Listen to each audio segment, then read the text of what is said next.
और चलिए अब आगे बढ़ेंगे, बात अब करेंगे पाकिस्तान की, क्योंकि पाकिस्तान से आज बहुत बड़ी खबर सामने आई। पाक नेवी पर हमला हुआ है।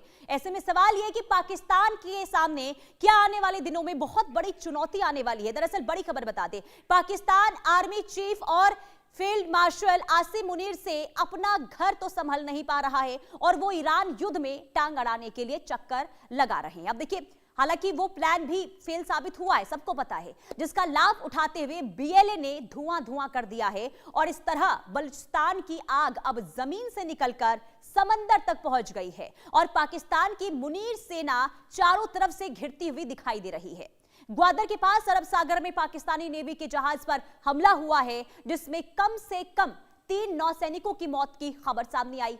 अब तक बलूच विद्रोही जमीन पर पाकिस्तानी सेना को निशाना बनाते थे, लेकिन पहली बार ऐसा हुआ है कि समंदर में हमला करके उन्होंने साफ कर दिया है कि लड़ाई का दायरा अब आगे बढ़ चुका है और यह हमला रणनीतिक लिहाज से बेहद अहम है, क्योंकि ग्वादर पोर्ट के पास यह हमला हुआ है जो चीन पाकिस्तान इकोनॉमिक कॉरिडोर का बड़ा केंद्र माना जाता है। अब इस हमले ने पाकिस्तान की सुरक्षा व्यवस्था पर बड़े सवाल खड़े कर दिए हैं। पहले ही बलूचिस्तान के कई इलाकों में सेना की आवाजाही मुश्किलों में थी, अब समुद्री रास्ते भी सुरक्षित नहीं रहे हैं। एक्सपर्ट्स ये मान रहे हैं कि अगर विद्रोही समूह समुद्र में सक्रिय हो गए तो पाकिस्तान की नौसैनिक सप्लाई और बंदरगाहों की सुरक्षा पर बड़ा खतरा पैदा हो सकता है, खास करके उस समय जब स्ट्रेट ऑफ हॉर्मुज में तनाव के कारण कई जहाज वैकल्पिक रूट के तौर पर पाकिस्तान के बंदरगाहों की तरफ आगे बढ़ रहे हैं। इसके अलावा बलूचिस्तान लंबे समय से पाकिस्तान के लिए सबसे बड़ी सुरक्षा चुनौती बना हुआ है और बलूच संगठनों का यह आरोप है कि उनके प्राकृतिक संसाधनों का शोषण किया जा रहा है और स्थानीय लोगों को अधिकार नहीं दिए जा रहे हैं। और यही वजह है कि लगातार बीएलए की ओर से अपने हक की मांग की जा रही है, आजादी की मांग की जा रही है। आइए आपको कुछ जानकारियां ग्राफिक्स के जरिए देते हैं और ये बताते हैं कि बलूच लिबरेशन आर्मी की ओर से कब कब बड़े हमले किए गए। सबसे पहले 2018 और 2019 की बात करते हैं। ग्वादर होटल पर सबसे बड़ा अटैक यहां पर हुआ था, उस वक्त भी हमने देखा था कि कितनी ज्यादा वहां पर हताहत देखने को मिली थी। 2020 पाकिस्तान स्टॉक एक्सचेंज पर हमला बीएलए की ओर से किया गया था। इसके अलावा 2021 आ जाते हैं, सेना काफिले पर बहुत बड़ा हमला हुआ था, उसकी तस्वीर भी सबको अभी भी जहन में याद है। इसके अलावा 2022 की बात करते हैं तो कराची यूनिवर्सिटी पर ब्लास्ट हुआ था, बीएलए ने इसकी जिम्मेदारी ली थी। 2023 में बलूचिस्तान सेना कैंप पर हमला हुआ था, जिसमें भारी तादाद में पाकिस्तानी सैनिक मारे गए थे। 2024 चीनी प्रोजेक्ट्स पर कई हमले हुए और इसके बाद 2025 पर आ जाते हैं जब जाफर एक्सप्रेस को अगवा किया गया था, हाईजैक कर लिया गया था। और इसके बाद 2026 यानी कि जब पहली बार पाक नेवी के जहाज पर निशाना बनाया गया, ये कल की खबर आपको बता रहे हैं, और ये पहली बार ऐसा हुआ है कि समंदर पर अटैक किया, समंदर में जो पाकिस्तान की नेवी है उस पर हमला हुआ है, नौसैनिक को मारा गया है। और ऐसे में आप समझिए कि बहुत बड़ा सवाल यहां पर पाकिस्तान की सुरक्षा को लेकर उठ रहे हैं। हमारे साथ मेहमान जुड़े हुए हैं, राजन जामवाल हमारे साथ डिफेंस एक्सपर्ट के तौर पर जुड़ चुके हैं, मरण द्विवेदी विदेश मामलों की जानकार हमारे साथ जुड़े हुए हैं। आप दोनों का इंडिया न्यूज पर बहुत स्वागत है सर। सबसे पहले राजन जामवाल, मैं आपके साथ करूंगी चर्चा की शुरुआत। एक तरफ देखिए, पाकिस्तान जो है अपनी पीठ थपथपा रहा था कि हमने मध्यस्थता करवाने की पूरी कोशिश की ये ईरान और अमेरिका के बीच में, हालांकि वहां पर भी छवि धूमिल हो गई। अपने घर की स्थिति तो पाकिस्तान संभाल नहीं रहा है और अमेरिका और ईरान की स्थिति संभालने के लिए चला है। ये जो हमला हुआ है ये किस तरीके से देख रहे हैं? पाकिस्तान के हालात क्या बता रहे हैं? देखिए, पाकिस्तान के हालात तो काफी देर से खराब हैं, पिछले कुछ सालों से। एंड बलूच और टीटीपी ने मिलके मतलब इस हालत में पहुंचा दिया है पाकिस्तान को कि उनको समझ नहीं आ रहा कि किधर से स्टार्ट करें, किधर से खत्म करें।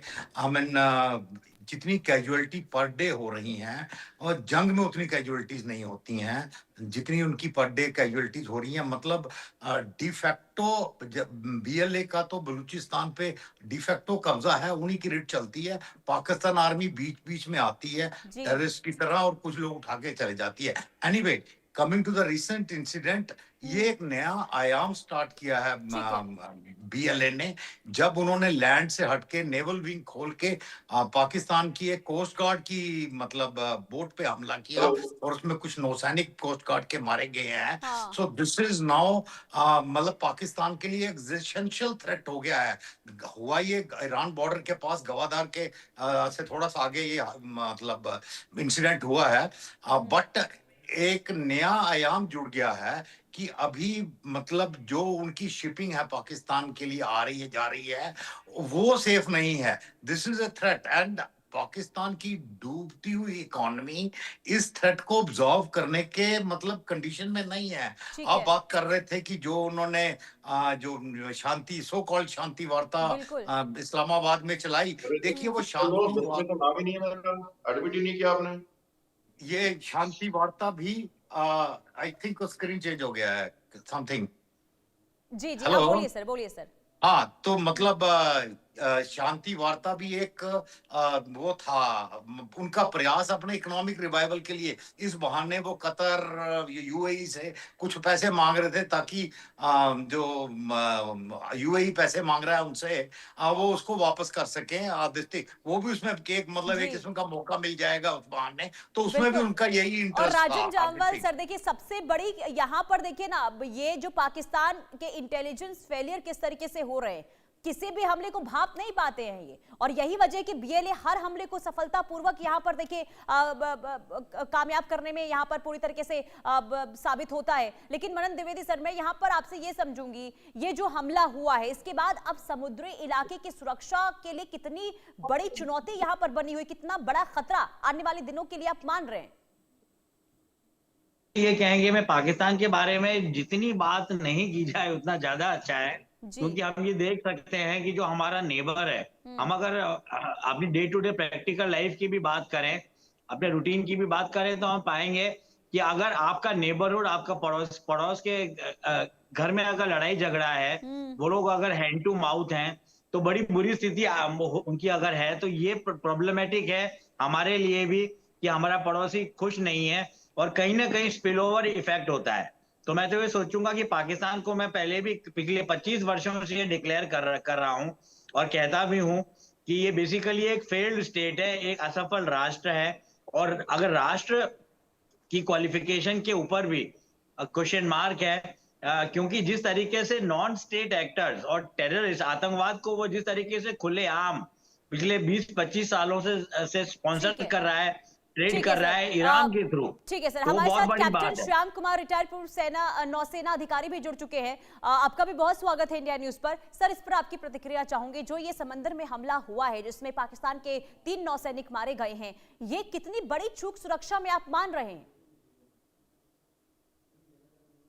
धन्यवाद, जय हिंद चारू, नमस्कार। देखिए, बलूचिस्तान ने अपनी जमीन पे और अपनी लड़ाई समुद्र तक एक तरह से बढ़ा दी है, और ये ग्वादार पोर्ट जिवानी का एरिया जहां पे अटैक हुआ है, कहते हैं ये मैरीटाइम पुलिस फोर्स जो थी उनकी पेट्रोल बोट, वो उस पे उन्होंने इंडिस्क्रिमिनेट फायरिंग की है।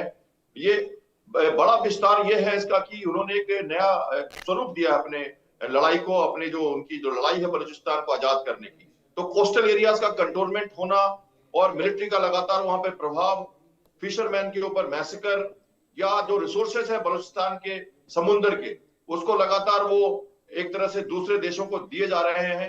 इन सब के अगेंस्ट में एक बड़ा मैसेज दिया है इन्होंने, छोटी सी बात करके। छोटी सी बात कहीं, एक तरह से सिग्नेचर अटैक में मानता हूं इसको। और एक तरह से उन्होंने एक हमाल जो मैरीटाइम डिफेंस फोर्स है उसकी स्थापना की है, और ये एक मैसेज है पाकिस्तान के लिए कि वो बलूचिस्तान समुद्र में भी अपनी पकड़ बनाने की कोशिश कर रहा है, और कोई भी रिसोर्सेज या कोई भी जो उनके अगेंस्ट में काम होगा उसको वो डिफेंड करेंगे। तो ये सिग्नेचर अटैक है और यहाँ से शुरुआत है इनकी।